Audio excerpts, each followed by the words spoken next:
नमस्कार साथियों, एक बार फिर आपके अपने मनपसंद सैनिक अवेयरनेस बाई RS चैनल में स्वागत है।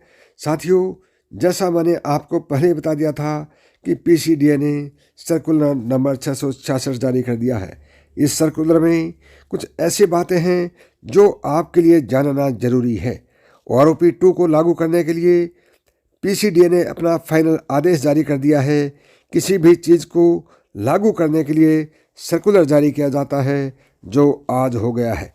जो बातें 20 जनवरी 2023 को गवर्नमेंट ने नोटिफिकेशन जारी करके जो बताया था, वो सभी बातें इस सर्कुलर में हैं। कुछ नई बातें हैं जो मैं आपको बताना चाहूँगा। और आगे बढ़ने से पहले मेरा आपसे विनम्र निवेदन है कि यदि आप इस चैनल पर पहली बार आए हैं तो इस चैनल से जुड़े रहने के लिए इस चैनल को अभी से सब्सक्राइब कर लें।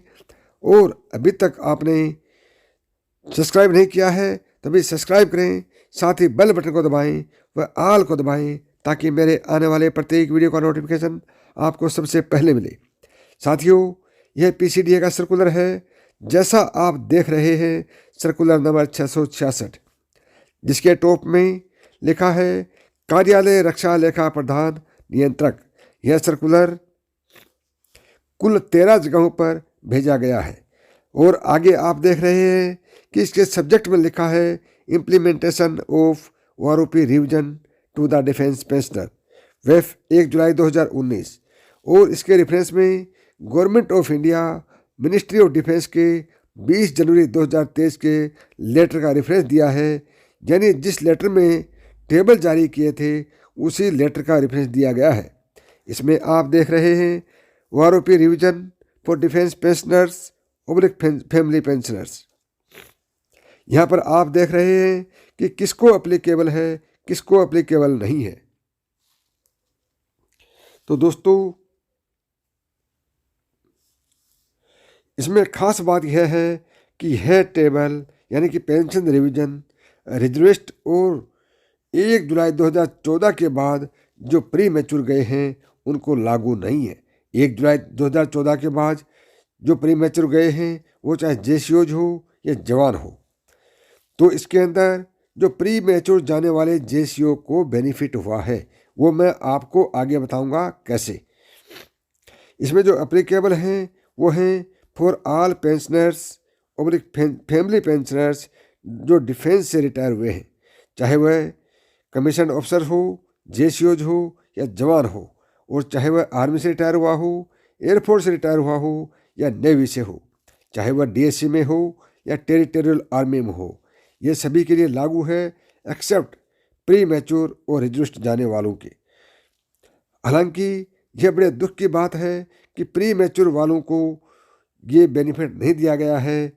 यह प्री मैच्योर वालों के लिए भी लागू किया जाना चाहिए। एक चीज़ और मैं आपको बता दूं, आरोपी 2 में नायब सूबेदार से ओनी लेफ्टिनेंट तक को घाटा हुआ है, जैसा कि आप टेबल में देखा है।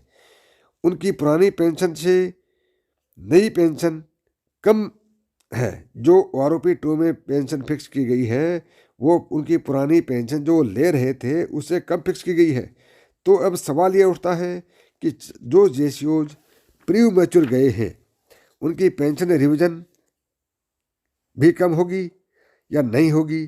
यदि 1 जुलाई 2014 के बाद प्री मैच्योर जाने वालों पर आरोपी 2 लागू नहीं होता है तो प्री मैच्योर जाने वाले नायब सूबेदार से सूबेदार मेजर तक को जबरदस्त फायदा होने वाला है।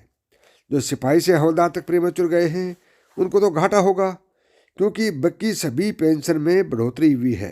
एक सिपाही से लेकर हवलदार तक पेंशन रिवीजन में पेंशन की बढ़ोतरी हुई है।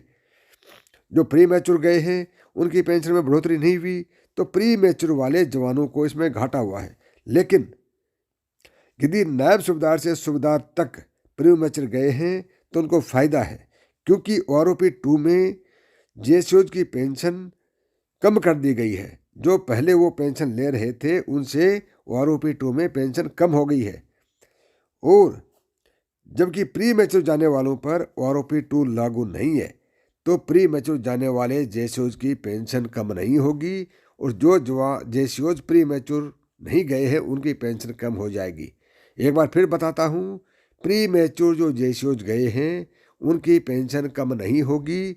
जो अपनी सर्विस पूरी करके गए हैं उन जेसीओज की पेंशन कम हो जाएगी OROP 2 के अनुसार।